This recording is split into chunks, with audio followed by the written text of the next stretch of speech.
This is the first video on section 7.4, double integrals with polar coordinates. Now the first thing I want to do is introduce you to example 211, which is actually the same as example 213. We're just going to take two different approaches with this. First with rectangular coordinates and then with polar coordinates. So this example, along with theorem 212, is to convince you that polar coordinates are actually a good thing. So when you saw this title and you saw double integrals with polar coordinates, you were probably thinking, well, I didn't like polar coordinates very well in calculus 2. And so now we're seeing them again. Well, I want to use this example to show you that polar coordinates not necessarily a bad word here. So let's look at an example.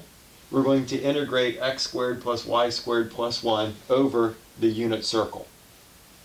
The unit circle is both a type 1 and a type 2 region. We've set it up as a type 1 region.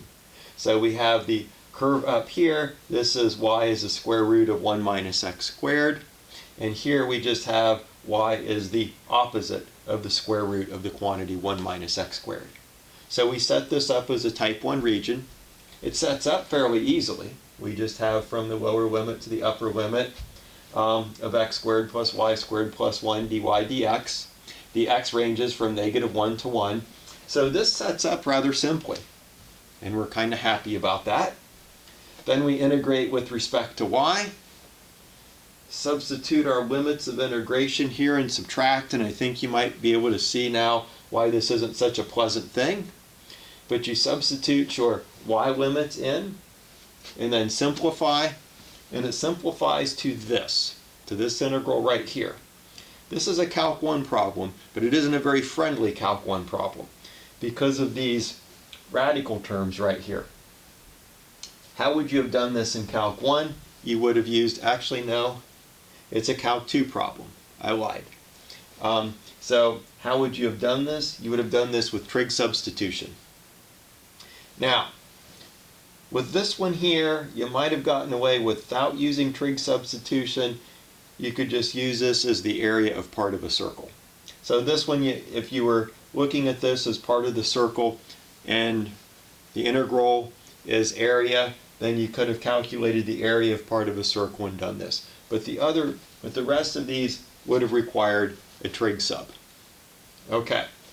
Now, as a general rule, when things are defined nice and straight, rectangular coordinates are nice to use. When things are defined more circular, say like a circle, then polar coordinates are nicer to use. So that's where theorem 212 comes in. Theorem 212, and I see I leaned up against the board here. So I'm going to write this right here.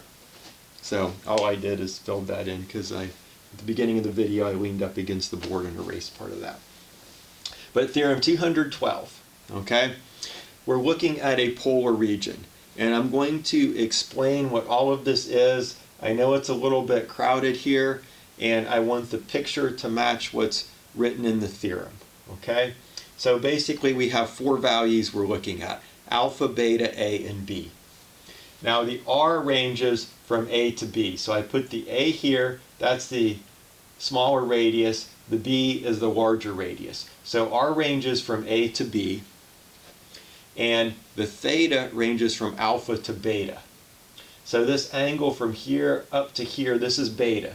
So the beta you can see fairly clearly. This part, so our angle goes, this angle from 0 out to here, that's our angle beta.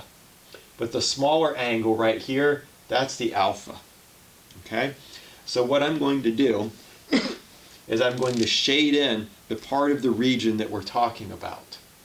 So R goes from A to B, and theta goes from alpha to beta. So that is this part right here.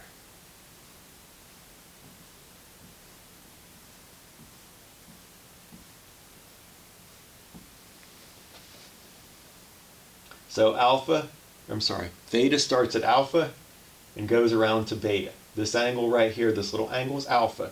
So it starts at alpha, goes to beta. R goes from A out to B. So the radius goes from A to B. Now, it's also written that beta has to be less than or equal to alpha plus 2 pi. You don't want to go around the circle more than once. So that's why that condition is there. Now, so here we're integrating over this region R, f of xy dA. So now what do? We set this up as a polar integral, so an integral using polar coordinates. We have the R limits, so the R limits go from A to B. So we have the integral from A to B, f of xy. X is our cosine theta, y is our sine theta. So this is the f of xy part right here. And then we have the r dr d theta. So we multiply it by r. In the notes, I put the r right here, and that's okay. You just take your function, you multiply by r. So you multiply by r, and then you have dr d theta. Sometimes it's easy to remember like that. When you're integrating, it's always r dr d theta. And so we integrate with respect to r, and then theta. Okay, so we've set this up in terms of a polar integral. Now let's go back to example 211/213. So now remember we're integrating over the unit circle.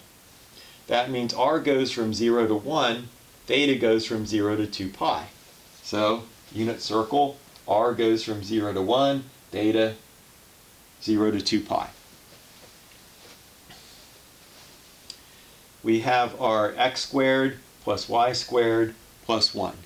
So we have the quantity r cosine squared, then we have the quantity r sine squared. If we square these, we have r cosine squared plus r sine squared, factor out the r squared, and we have cosine squared plus sine squared, which is 1. So we just have the r squared.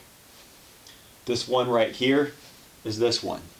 Another way to think of this is our conversion from rectangular to polar. X squared plus y squared is equal to r squared. You learned that in Calc 2, and perhaps even pre-calculus. X squared plus y squared is r squared. So we can go straight from the x squared plus y squared plus 1 to r squared plus 1. So this is the x squared plus y squared plus 1 that was given to us. It's r squared plus 1. Multiply by r, because that's what Theorem 212 tells us to do, r dr d theta. And now this is essentially just a problem that we've been doing. So we have a double integral, inside integral, 0 to 1. We have r dr d theta. Distribute the r through. So we have r cubed plus r. Integrate with respect to r, so find an antiderivative with respect to r. 1/4 r to the 4th plus 1/2 r squared. The r limits of integration are 0 to 1. Substitute 1, substitute 0, subtract. And so we end up with just 3/4. So now we're integrating 0 to 2 pi of 3/4 d theta. So find an antiderivative. That's just a constant. So the antiderivative is 3/4 theta. The theta limits of integration are 0 and 2 pi. Substitute 2 pi, substitute 0, subtract.